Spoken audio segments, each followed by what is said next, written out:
এই ছোট ছোট কিউট হাঁড়িগুলো কোথায় থেকে কিনলাম আর কত টাকা দিয়ে কিনলাম আজকে সম্পূর্ণ ভিডিওর মাধ্যমে আপনাদের মাঝে শেয়ার করব।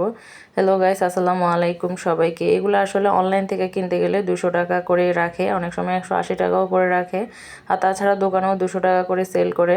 তো আজকে এগুলো আমি 120 টাকা 130 টাকা দিয়ে কোথায় থেকে কিনলাম সম্পূর্ণ ভিডিওর মাধ্যমে আজকে আপনাদের বলে দিব।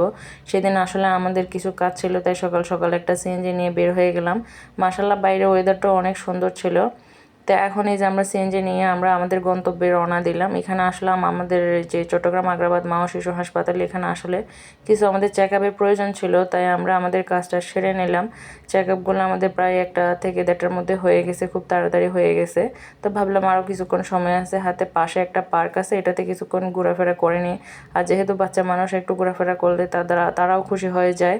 এটা আসলে চট্টগ্রাম আগ্রাবাদ মা ও শিশু হাসপাতালের পাশে যে ছোট্ট শিশু পার্কটা ছিল, এটাকে আসলে সংস্কার করে নতুনভাবে সাজানো হয়েছে, নাম দেওয়া হয়েছে ওয়ান্ডারল্যান্ড পার্ক। এটা আসলে আরও কিছুদিন আগেই তৈরি করা হয়েছে বা চালু করা হয়েছে, বিশেষ করে শীতের সিজনগুলোতে। এখানে সন্ধ্যার সময় স্নোফল হয়, আর অন্যান্য অনেক কিছু হয় দেখলাম। তো আমি আজকে সম্পূর্ণ পার্কটা ঘুরে দেখলাম, ভিতরে মাশাআল্লাহ অনেক সুন্দর করে সাজানো হয়েছে। মেবি সম্পূর্ণ কাজটা আসলে ঈদের পরেই করা হবে, সম্পূর্ণ পার্কটা ঈদের পরেই চালু করা হবে। এখানে আসলে অনেক সংস্কারের কাজ চলতেছে দেখলাম। তো পুরা পার্কটা ঘুরে দেখলাম, এখানে বাচ্চাদের অনেকগুলো রাইডার বসানো হয়েছে। পার্কটা এমনিতেও আগে থেকে একটু নতুন রূপে সম্পূর্ণভাবে সাজানোর চেষ্টা করা হয়েছে আর কি। তো মোটামুটি পার্কটা অনেক ভালো লাগলো, যেহেতু দুপুরের টাইম, লোকজন তেমন নেই আসলে, তেমন ভালোই লাগতেছে না। বিকালের দিকে হয়তো লোকজন একটু বেশি হয়, বিশেষ করে সন্ধ্যার দিকে সবাই একটু ফ্রি টাইমে ঘোরাফেরা পছন্দ করে। এখানে যে ছোট্ট একটা কৃত্রিম ঝর্ণা বসানো হয়েছে, দেখতে অনেক সুন্দর। আর বিশেষ করে ঢোকার পথে যে গেটটা আছে, এটা আসলে সম্পূর্ণ নতুন রূপে কিছু আর্টিফিশিয়াল গাছ দিয়ে সাজানো হয়েছে।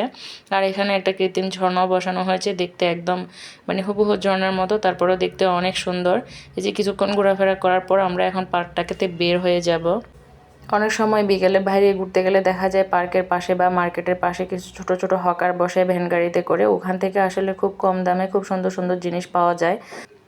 আমি প্রায় কেনাকাটাগুলো আসলে হকার থেকে বা ভ্যান গাড়ি থেকেই করি, আমার কিন্তু খুবই ভালো লাগে। এখানে আসলে সংসারের অনেক কিছু ঘর সাজানোর মতো অনেক কিছু পাওয়া যায়। তো পাশে যে শপিং কমপ্লেক্সটা ছিল, এখান থেকেও কিছু কেনাকাটা করলাম। এখন সন্ধ্যা হয়ে গেল, প্রায় বাসায় ফিরে যাব। সন্ধ্যার আকাশটাও মাশাআল্লাহ অনেক সুন্দর লাগতেছে। ফ্লাইওভার দিয়ে গাড়িগুলো যাওয়ার সময় উপরে ভিউটা দেখতে অনেক সুন্দর লাগে। এই যে এখান থেকে আমি 3টা কিউট হার নিলাম, যেহেতু আমরা 3জনই সদস্য। আর তাছাড়া অন্যান্য সময় গেলে দেখা যায় অনেক কিছু কেনা হয়, টুকটাক ছোটোখাটো এরকম কিনতে কিনতে অনেক কিছু হয়ে যায়। এই মগটা আসলে আমি 130 টাকা দিয়ে নিয়েছি, আর এই ছোটো হাঁড়িগুলো 120 টাকা করে নিয়েছি, 3টাই নিলাম। আর যে ছোটো ফ্রাইং প্যানটা, এটা 500 থেকে বা মেবি 600 টাকা হবে, যেহেতু কিছুদিন আগের ভিডিও, আমার তেমন একটা মনে নাই।